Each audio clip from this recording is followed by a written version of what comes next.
welcome back, and we're moving into our final segment at this time.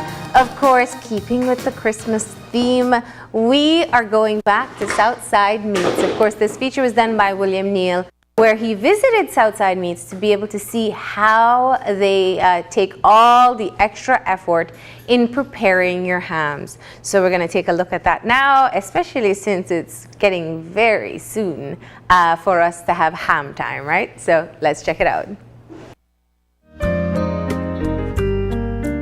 So Tyne Meats is a family-owned business. We've been around since 1979. Started by my wife and myself and my mom. Recently the kids, of course, have come back from school and they've become a part of our company. Basically, we want to produce good, wholesome food at as an affordable price as we can. But quality has been the cornerstone of Southside. We try to do things differently. We try to do things the right way, we believe. We try to buy the best pigs. We try to get them as clean as possible in a clean and wholesome environment as possible, because all these processes affect the finished product. How do you maintain that quality year after year after year, and yet maintain a certain quality but still improve if that's possible? Being consistent is the key. We are constantly communicating with our suppliers. Our pigs need to be a certain size. They need to get a certain type of feed. You need to slaughter them in a certain way. You know, you need to do the same good things that you do on an ongoing basis. We have standards for receiving animals. We have standards for buying. We have standards for slaughtering. We have standards for the whole process. We have been making ham, I believe, from a year or two after we started in the meat business. And to be honest with you, I think it took us a few years to learn all this art, because it is an art. What smoke to apply? How long do you apply it? How long do you cure? What cures do you use? What sugars do you use? What water you use? Ham is a term applied to curing and smoking. That is what makes a ham. Something that is cured with salt, sugar, and smoke is applied. And cures and spices, of course. But basically, that's what a ham is. What's happening here, William, is that after the pigs are received, we break them down into pieces, and then Eric is trimming them so that we can select the picnics that we're going to pump. When you say trimming, what exactly you're referring to? Well, the picnic is just primarily the one base bone with meat around it. We take off the ribs and we take off the excess trim from the picnics. And how important is that process? Well, I think it's very important for us to get a nice shape, to get a nice trim, remove the excess fat. We try to trim off as much of the fat as possible so that you have a nice, lean, or as lean as possible picnic. Is there a difference between the texture of a leg ham and a picnic ham? I believe so. Many people like fat, many people don't. The leg ham tends to be very lean, leaner than the picnic ham. The picnic ham is more marbled, so there's more fat. Marbling is fat. So there is more pronounced fat flavor in the picnic ham than in the leg ham. But different strokes for different folks. Some like it fat, some like it lean.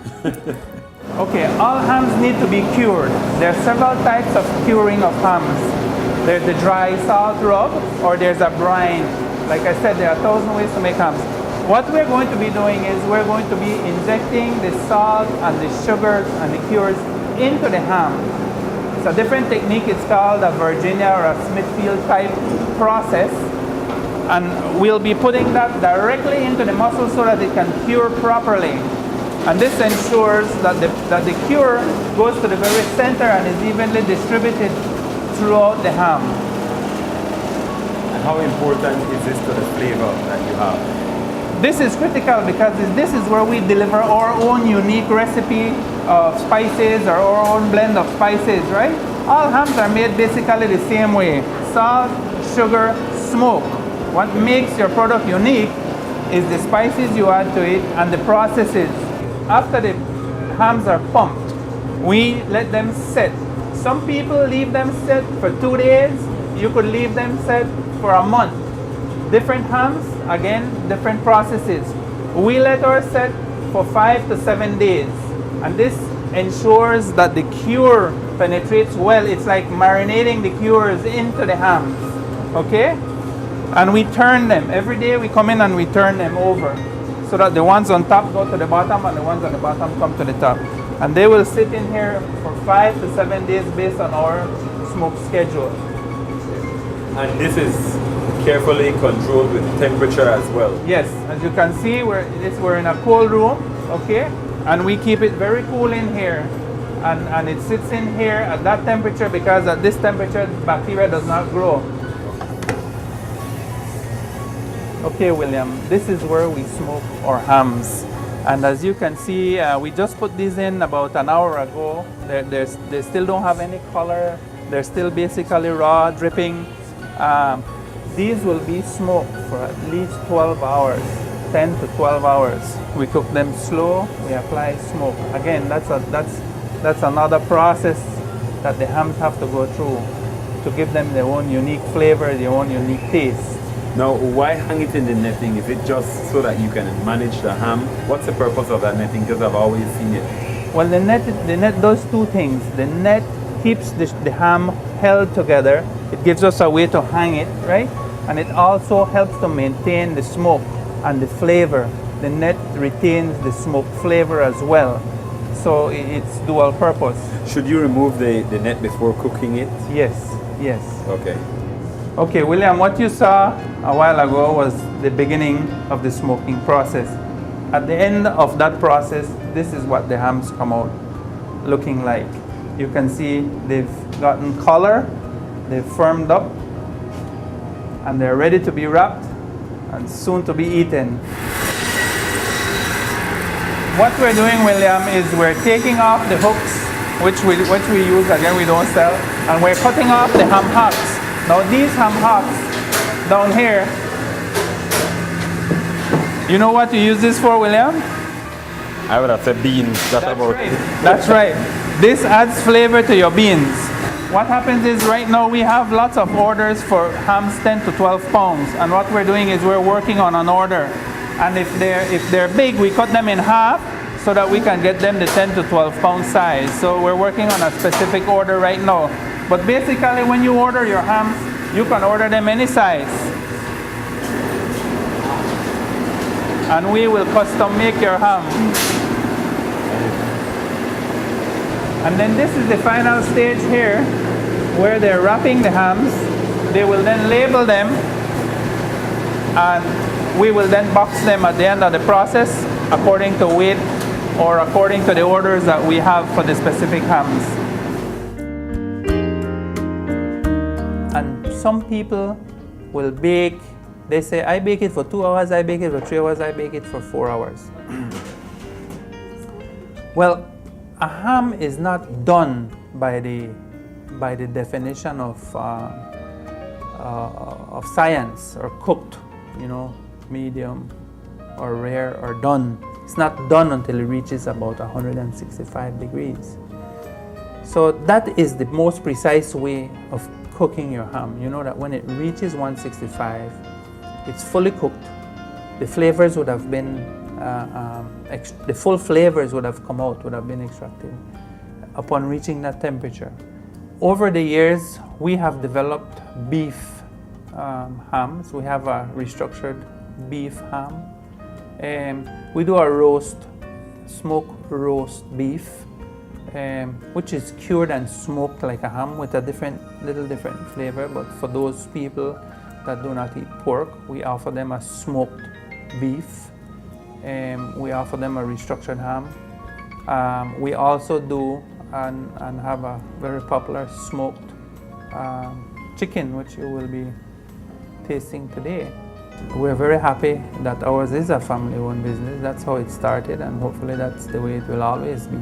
Hopefully, when my son returns from his studies and my other daughter, hopefully they will be part of the company as well, and they will bring new ideas, and they can assume new responsibilities, and we can continue to grow. I am very proud of all the products that we make, and I think again that pride stems from knowing that you are comfortable in inviting somebody to taste your product, to eat your product, and the culmination of everything is the proof of the pie is in the eating, no? Really, really good. And I'm not kidding. Belizeans have responded very well to our lines, and that's the proof.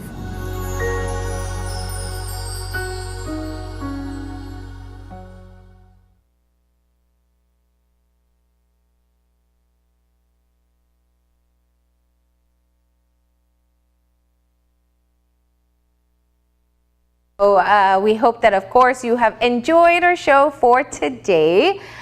We started off, of course, with a very important conversation, one that perhaps we tend to ignore a bit too often, which is that you have to be able to be very conscious of how we use roadways as a pedestrian, as a cyclist, as someone who rides a motorcycle, and as drivers. Don't drink and drive, reduce your speed, use your seatbelt, try not to be distracted while driving. We know that we continue to see fatal accidents take place very often in the country, and you definitely would not want it to be you or your loved one who would suffer as a result. And the second part of our conversation, a reminder, of course, Simone Biles comes to the country on Thursday. She arrives in Belize Thursday afternoon. She'll have a press briefing where she'll be able to talk with the press, and you'll be able to see that in our newscast. And then afterwards, there is a grand welcoming motorcade.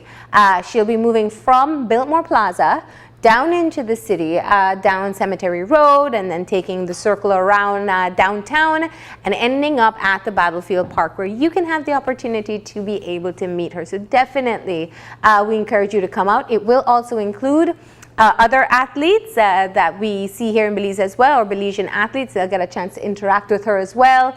Of course, she has accepted the invitation, as was made by the BTB, but she does have familiar ties to Belize. Her mother is Belizean, and Simone, as we have gathered, is very, very fond and proud of her Belizean heritage. So be sure to head on out and welcome her.